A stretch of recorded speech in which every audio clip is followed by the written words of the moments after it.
Assalamualaikum warahmatullahi wabarakatuh. Hai teman-teman, perkenalkan nama saya Dina Nuraini dengan NIM 22052087 dari Prodi Pendidikan Pancasila dan Kewarganegaraan.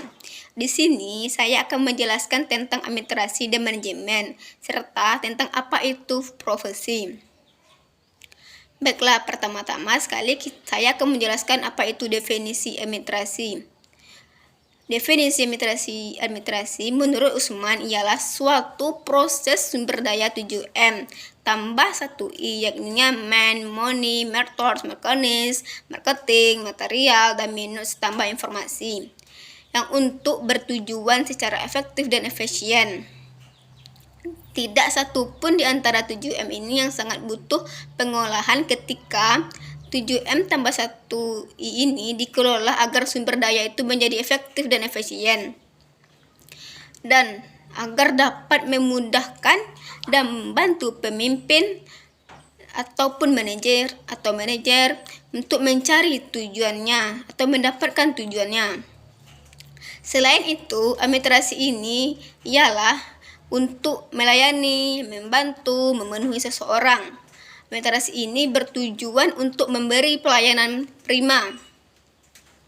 Selain itu, administrasi ini membutuhkan ilmu atau seni yang mana dapat mengolah sumber daya 7M tambah 1I ini. Jika tidak ada seni, maka semuanya akan hancur atau menjadi kacau.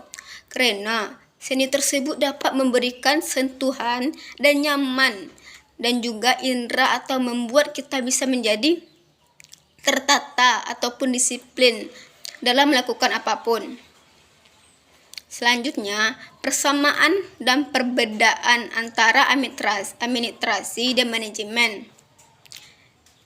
Kita bahas dulu administrasi ya. Yang pertama, administrasi ini bersifat non-profit oriented, yang artinya mereka tidak mencari keuntungan sama sekali. Yang contohnya ialah orang-orang yang bekerja di administrasi, mereka tersebut tidak termasuk dari orientis profit. Sedangkan manajemen ini bersifat profit oriented, yang mana mereka itu bersifat mencari keuntungan satu sama lain agar mendapat tujuannya masing-masing. Maka dari itu, kedua tersebut muncullah istilah yang pertama administrator, yang kedua manajer. Administrasi ini sama dengan leader, sedangkan manajer sama dengan bos. Bos tersebut bersifat memerintah karyawannya atau bawahannya. Selanjutnya, kerja dari manajemen atau manajer. Yang pertama, memerintah.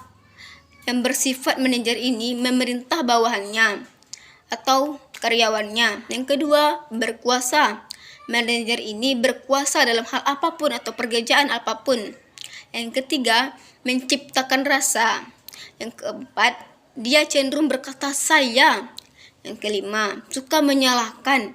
Dia suka menyalahkan bawahannya jika dalam suatu pekerjaan atau kesalahan dibuat oleh karyawannya atau bawahannya. Yang keenam, menggunakan orang, selalu menasihati atau berkata pergi atau go. Yang kedua, administrasi atau pemimpin. Kerjanya itu melatih, sifat pemimpin itu melatih bawahannya agar dapat mencapai tujuannya. Yang kedua, niatnya baik. Yang ketiga, menciptakan dia bukan memerintah. Yang keempat, dia tidak mengatakan saya, tapi berkata kita ke bawahannya.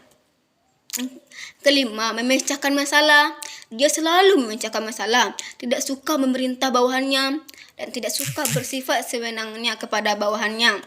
Ketujuh, ia selalu berkata tunjukkan caranya dan dia melayani orang-orang yang membutuhkannya. Yang kedelapan, dia selalu berkata mari kita pergi ke bawahannya atau karyawannya biar bersama-sama.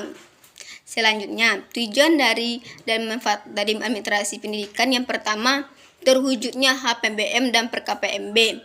2. Peserta didik ini tidak dituntut aktif mengembangkan dirinya. Yang ketiga, memiliki kompetensi manajerial yang bertujuan kita dapat mengelola apapun. Yang keempat, tercapainya tujuan pendidikan secara efektif dan efisien. Selanjutnya yang kelima, teratasi masalah mutu dan pendidikan. Keenam, dapat menjadi perancang pendidikan merata, bermutu dan akuntabel. Yang ketujuh, meningkat pendidikan. Oke, baiklah, materi selanjutnya tentang profesi ya.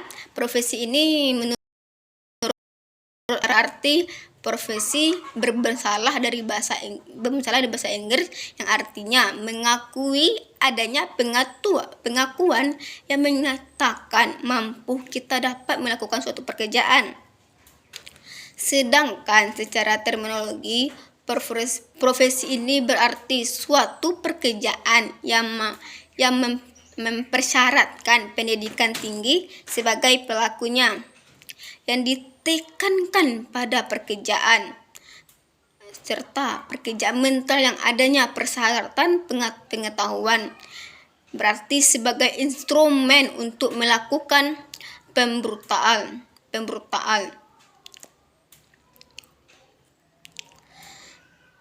Dalam arti lain, profesi ini merupakan pekerjaan dalam melaksanakan tugasnya untuk memerlukan atau menuntut keahlian menggunakan teknik-teknik serta dedikasi yang tinggi keahliannya agar dapat melalui pendidikan dan pelatihan secara khusus. Selanjutnya, profesi ini juga diartikan sebagai pekerjaan, namun tidak semua pekerjaan itu profesi. Profesi ini memiliki karakteristik sendiri yang mana dapat membedakannya dari pekerjaan lainnya.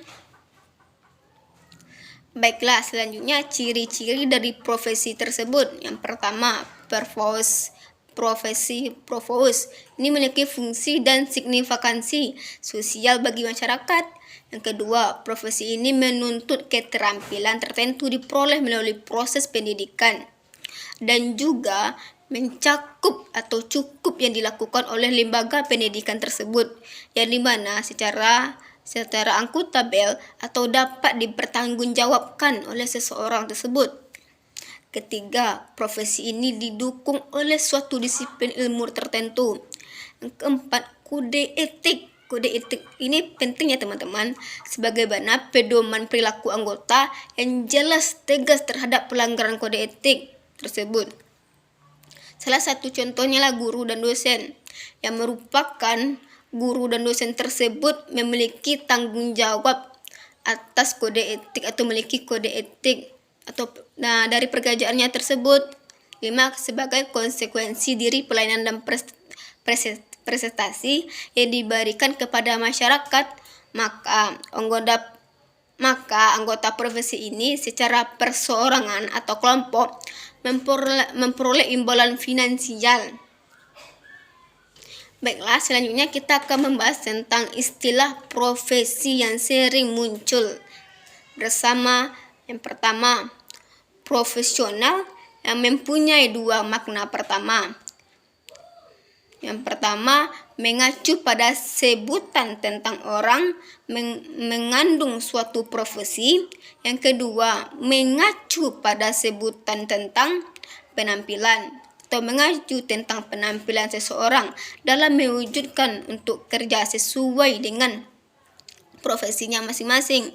Contohnya, guru bertanggung jawab atas pekerjaannya dan berkomitmen dalam sebuah pekerjaannya. Contoh lainnya, mahasiswa yang bertanggung jawab atas tugas-tugasnya. Contohnya, mendapatkan nilai yang bagus, terus berusaha dan mencari nilai yang bagus, membuat tugas. Oke lah, baiklah, hanya itu yang dapat saya sampaikan. Assalamualaikum warahmatullahi wabarakatuh.